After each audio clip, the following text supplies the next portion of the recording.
మోహన్ లాల్ నటనతో ప్రేక్షకులను అలరించిన తుడరం సినిమారు 200 కోట్లకు పైగా వసూళ్లు సాధించింది. ఈ block buster crime thriller OTT release ఎప్పుడు అనేది ప్రతి ఒక్కరికి ఆసక్తిగా ఉంది. మలయాళం ఇండస్ట్రీలో ప్రస్తుతం మోహన్ లాల్ ఊపు మీదున్నాడు.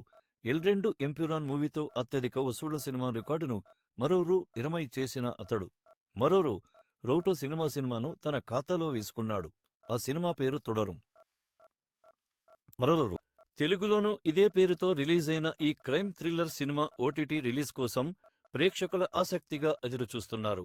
తాజాగా వస్తున్న వార్తల ప్రకారం మోహన్ లాల్, శోభన లీడ్ రోల్స్ లో నటించిన ఈ తుడరం మూవీ మే 23 లేదా 30 తేదీలో ఓటీటీలోకి ఏప్రిల్ 20 విడిసై సంచలన విజయం సాధించడంతో ఈ సినిమా ఓటీటీ రిలీజ్ పై ఆసక్తులనిచే ఆపొంది. డిజిటల్ హక్కులను జియో హాట్స్టార్ సొంతం చేసి ఆ ఓటీటీ త్వరలోనే స్ట్రీమింగ్ తేదీని అధికారికంగా వెల్లడించనున్నట్లు తెలుస్తోంది. మలయాళంతో పాటు తెలుగు ఆడియోలోనూ మూవీ స్ట్రీమింగ్ కానుంది. ఎల్2 ఎంప్యూరాన్ సినిమా కూడా ఈ జియో హాట్స్టార్లోనే స్ట్రీమింగ్ అవుతున్న విషయం తెలిసిందే. మోహన్ లాల్ నటించిన 2 వరుస బ్లాక్ బస్టర్ సినిమాలను ఈ ఓటీటీ సొంతం చేసుకుంది.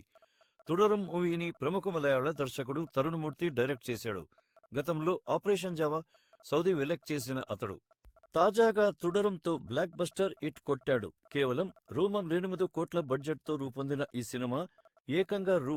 20 కోట్లు వసూలు చేసింది. ఈ సినిమాలో మోహన్ లాల్ షణ్ముగం అలియాస్ బెంజ్ అనే టాక్సీ డ్రైవర్ పాత్రలో కనిపించాడు. ఇక అతని భార్య లలిత పాత్రలో శోభన నటించింది. రన్నీ అనే ఓ చిన్న ఊళ్ళో వీళ్ళు తమ 2 పిల్లలు హాయిగా జీవిస్తుంటారు. బెంజ్కు ఓ బ్లాక్ అంబాసిడర్ కారు ఉంటుంది. అదంటే అతనికి ఎంతో ఇష్టం. ఒకరోజు బెంజ్ కొడుకు ఫ్రెండ్స్ ఆ కారును చెన్నైకి తీసుకెళ్తారు. అదే కథను మలుపు తిప్పుతుంది. ఆ కారులో గంజాయిని స్మగ్లింగ్ చేస్తున్నారంటూ పోలీసులు సీజ్ చేస్తారు. బెంజ్ ఎంత వేడుకున్నా అక్కడి ఎస్ఐ కారును రిలీజ్ చేయడానికి అంగీకరించడు. తనకు ఎంతో ఇష్టమైన ఆ కారు కోసం అతడు ఏం చేస్తాడు, ఎంతవరకు వెళ్తాడన్నదే ఈ తుడరు మూవీ స్టోరీ. మొత్తంగా తుడం సినిమా ఓటీటీ ప్రేక్షకులకు మంచి వినోదాన్ని అందించడం ఖాయం. జియో హాట్స్టార్లో ఈ సినిమాను తప్పకుండా చూడండి.